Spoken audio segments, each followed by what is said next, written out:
बच्चों good morning. Online classes mother सुहाग inter college Fatehpur में आपका स्वागत है।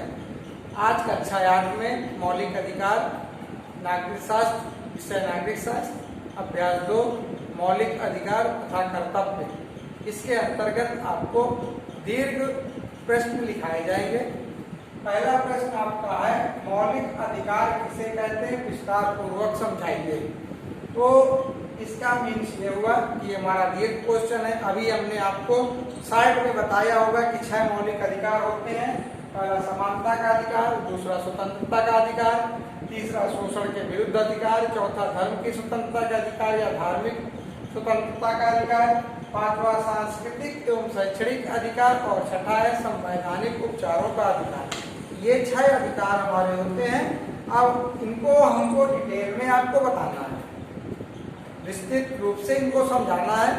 तो सबसे पहले हमने आपको किताब में जब पढ़ाया था तो बताया होगा कि ये जो अधिकार होते हैं ये भारतीय संविधान द्वारा हमको प्रदान किए गए हैं। पहला अधिकार हमारा समानता का अधिकार है। समानता का अधिकार 2 तरह के होते हैं, एक नागरिक समानता और एक सामाजिक समानता।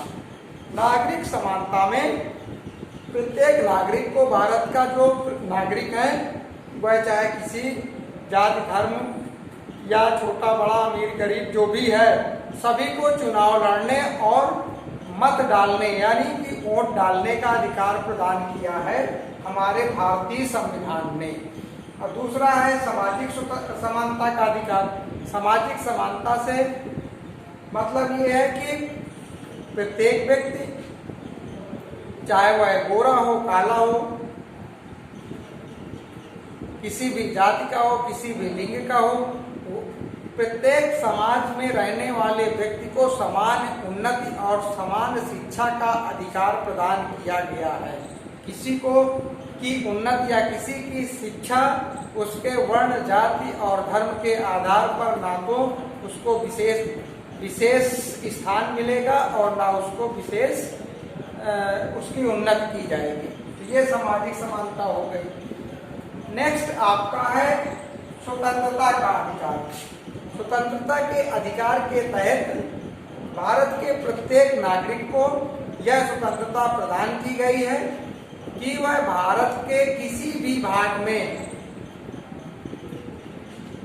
भ्रमण कर सकता है, भारत के किसी भी भाग में व्यापार कर सकता है, भारत के किसी भी भाग में नौकरी कर सकता है और भारत के किसी भी भाग में अपना निवास बना सकता है।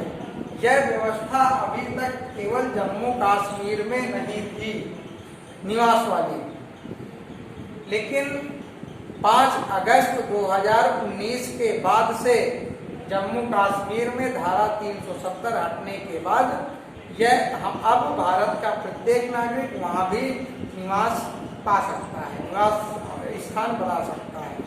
तो यह हमारी स्वतंत्रता का अधिकार के तहत हमको यह अधिकार मिला हुआ है।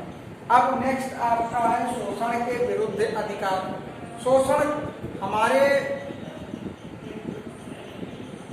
जो पुराने समय से गरीब बच्चों और महिलाओं का शोषण होता चला आया है। जिस समय अंग्रेजों का यहाँ पर आगमन हुआ था उस समय यहाँ पर अनेक कुरीतियां और अंधविश्वास फैले हुए थे। अंग्रेजों ने उन कुरीतियों और अंधविश्वासों का दमन भारतीय बुद्धिजीवियों के सहयोग से किया है, जिनमें से प्रमुख है सती प्रथा का अंत, बाल विवाह आदि ये बुराइयां थी जो उस समय फैली हुई थी।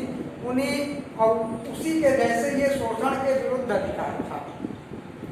लोगों को पैसे दे दिए जाते थे, अगर वो कर्ज अदा नहीं कर पाता था तो बंधुआ मजदूर के तौर पर उसको, उसके स्त्री और उसके बच्चों को कार्य करना पड़ता था।